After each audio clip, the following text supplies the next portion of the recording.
In 15 years, you're going to remember this video and you're going to wish you had have actually listened to what I'm about to say. Why do I say that?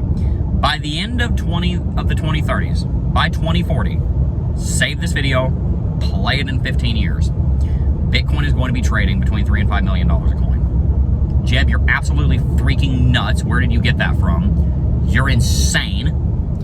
Don't you realize that would be like $100 trillion market capitalization? Yeah, I do. And it's coming. In the last 7.5 years that I've watched Bitcoin, it has grown by over 30x. When I got into Bitcoin, it was trading at $2,900. Today, it's hovering around $100,000. That is a 33x return. That means, for those of you that are not students of economics, the demand of Bitcoin, because the supply hadn't changed much, the demand of Bitcoin has increased by 33 times. And I'm going to submit to you that within the next 15 years, twice that time frame, that's going to happen again. I want to break that down from a couple of different angles. Number one, I want to share with you what's going on in the world right now that will explain why that's going to happen. And number two, I want to tell you about a time in a faraway country a long, long time ago that the exact same thing happened, and the people that were on the right side of history became extremely, extremely rich. Let's start. Why is Bitcoin going to go to $3 to $5 million by 2040?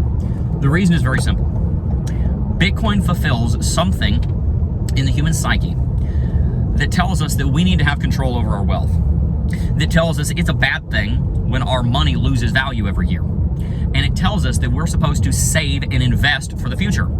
And so if you feel drawn to Bitcoin, I need you to understand that the thing that's drawing you to Bitcoin is not just making money. It is a very part of your fundamental human nature that teaches you that you need to secure your wealth into the future. It's a part of who you are. It's a way that God created you to be sovereign over creation. Bitcoin gives us sovereignty over our creation. When we buy Bitcoin, we are essentially saying, money, grow. Because of the way that Bitcoin is created, Bitcoin fulfills that. And that's why you're seeing nation states talking about adopting Bitcoin as soon as next year. Bitcoin is likely going to become a strategic national reserve in the United States, Russia, and potentially even the European Union within the next 12 months. Within the last 12 months, 11 months really, because it happened in January, we have seen the ETFs in the United States alone, in 1 year alone, accumulate over 525,000 Bitcoin in 1 year. That is a huge percentage of the global supply of Bitcoin hoovered up by the ETFs and Sailor. 1 million Bitcoin between just those two entities. We've also got Cynthia Lummis's bill that's being praised by Donald Trump, pushing for 1 million Bitcoin to be acquired by the United States federal government over the course of the next 5 years. That is before the end of the decade. 1 million more Bitcoin being taken out of circulation by the United States alone. You could expect the rest of the world to follow suit and probably do another million themselves, if not more. If we do see strategic national reserves being announced, and we actually see the fruit of that, the pedal hit the metal, and we actually see nation states buying Bitcoin like that, you could, by the end of this decade, see Bitcoin trading between 500 and 1 million, which makes 3 to 5 million by the end of the 2030s a foregone conclusion. This is coming.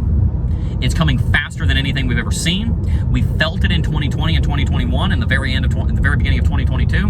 We felt like, mass adoption's here, and then we got let down. We're almost there, and then we stopped. We felt it coming, and then it ended. We thought it was on the horizon, and then it ceased, right? This time it's actually happening. It's actually happening. You can feel it in the air. You can see it in the leadership in the United States. You can see it in the leadership in Russia. You can see it in the leadership in the European Union. So a Bitcoin market, a Bitcoin rally to $500 to $1 million by the end of this decade, very much possible. I think at least $500,000 is the minimum by the end of this decade. We would still not have flipped gold by then at 500K. At $1 million, we'd be right there neck and neck with gold's $18 to $20 trillion market cap. Now, second thing, I want to tell you a story.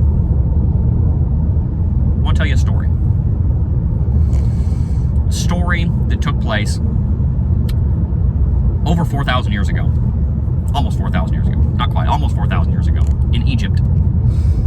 There was a man named Joseph, and he wound up in Egypt. While he was in Egypt, God exalted him from being a prisoner who was falsely accused to being the second in command of the entire nation under Pharaoh himself.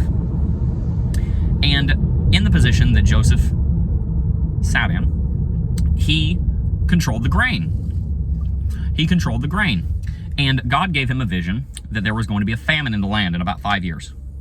And so every year, Joseph saved. When the grain came in, he instituted a 20% savings rate, to use modern financial terms. That's not the words he uses in the Bible, but that's what it is. It was a 20% savings rate. He put away 20% of the grain. I think it was 20%. 20% of the grain for 5 years. And so when the famine, as promised, came, in Genesis chapter 47, verse 15, somebody on stream pointed this out to me today, and I think it's so beautiful and such a good representation of what's happening right now in our world, and why if you use Bitcoin, you're going to be in Joseph's position, who is extremely wealthy. In Genesis 47, verse 15, it says, "And when the currency failed, the people came to Joseph and asked for grain. They gave Joseph their livestock. They gave Joseph and the government their land, and eventually they became so hungry that they sold themselves into slavery to Pharaoh because they were so broke. Because the currency failed, which was a man-manipulated currency that was debased through the clipping of the currency, most likely, we don't know exactly, but most likely it failed because of the clipping of the currency, because of hyperinflation instituted by the Egyptian government at the time. Instead of a certain amount of gold percentage, you put less and less and less until the currency is worth nothing and it becomes paper money, it becomes a fiat currency, and it collapses, which is what's going on right now with the dollar and the euro and all these other fiat currencies. But who in that equation became wealthy? Who in that equation became wealthy? Joseph. Why? Joseph did not have his wealth stored up in the currency, in the fiat currency that was being clipped by the government. No, he had his wealth stored up in the commodity, which was the grain. He had his wealth stored up in the commodity, which was the grain, whose supply could not be manipulated. Is this sounding familiar? Maybe now, for the last 2 minutes, you've been thinking, Jeb, where in the world are you going with this? What does that have anything to do with anything? Now you're thinking, oh, I see. So the people that went broke and lost everything and sold themselves into debt slavery, sound familiar? Were the people that had all their money in the fiat currency. In our case, the United States dollar. In that case, it was the Egyptian currency.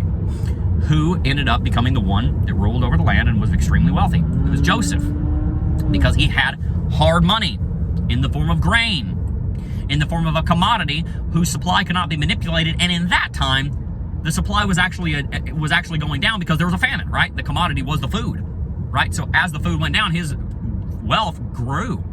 And so he got all the donkeys, all the sheep, all the cows, these people went into debt to Pharaoh, right? And he's the one that ended up building that wealth. And so you fast forward 400 years, and the children of Israel have grown, and then what happens? Well, the children of Israel are the ones that do all the sheep herding. They're the ones that have all the cows, all the goats. How'd that happen? Well, because the Egyptians sold it all to them. And so now the Israelites are the ones that are wealthy. How did that happen? Because man screwed with the currency and debased it. And so the foolish man, debasing their own currency, the sinner laid up their wealth for the just. Do you see how that proverb came into play in Egypt? And do you see how that's coming into play right now? The fool is keeping their money in the fiat currency, which is being debased, just like the Egyptians were.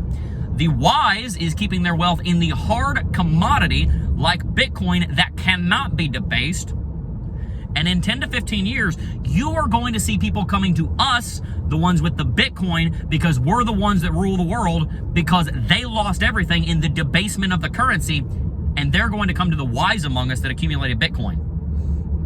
You fast forward 400 years, Joseph and his children, the children of Israel, all of his brothers and all their children, they're the most mighty people in the land. They're the richest people in the land, and Pharaoh and the rest of the Egyptians hated them for it because they were rich. Because of their wisdom, they, not unrighteously, but just by being wise, plundered the wealth of the Egyptians. And then they take it with them when the Egyptians fall and you have the plagues, right? So that's how two stories, the modern story and that story from several thousand years ago, have parallel. The currency fails, the people holding commodities survive, and when civilization restarts itself and comes back, they're the ones that now have all the money. And so that's why we buy Bitcoin on a daily basis. That's why we just bought lump sums of Bitcoin at 104 and 101,000. If Bitcoin drops down to 97, 95, we're going to buy more. We're like, yeah, that's so stupid. What do you mean you're buying Bitcoin at 104? Dude, I genuinely, truly believe that by the end of the by 2040, by the year 2040, the market capitalization of Bitcoin will be, and I know the market cap, I've done the math, will be between 60 and 100 trillion $2040. I'm accounting for inflation, you know, that's with inflation, right? But even without inflation, we could go to 10 trillion. Sorry, 10 million and 250 trillion. You think I'm nuts? I'm not. I'm serious. Bookmark this video, put it on a thumb drive, stick it in a time capsule labeled January 1st, 2024 and 2040. Watch it and see if I was right. This is the most bold, long-term prediction I've ever made in the entirety of this channel's last 7.5-year career. But I am fully confident that something like that is going to happen. Assuming there's no black swan, assuming something doesn't happen to the Bitcoin network, which I don't think it will, Bitcoin by 2040 will be trading at $3 to $5 million. I'm extremely confident in that. Which is why I'd like getting a 30 to a 50x, thank you very much, with very little risk in a scenario where I've got a biblical precedent for when this happened in history, and it's happening again. And so you've got a choice. You've got a choice right now, you know? You've got a choice. Just take your glasses off so we can make some eye contact here, right? You've got a choice. What side do you want to be on of that equation? Do you want to be the Egyptian? Do you want to be the Egyptian that had your wealth in the government's money? Or, which failed, or do you want to be the wise individual, Joseph, that had his wealth in a commodity whose supply could not be manipulated by the central government? Who do you want to be? Half of you clicked off this video the second I mentioned that we're talking about the book of Genesis. The half of you that are still here, good for you. You have never heard a better reason to buy Bitcoin than that. I choose wisdom, and I know that because I'm choosing wisdom, the wealth of the fool will come to me.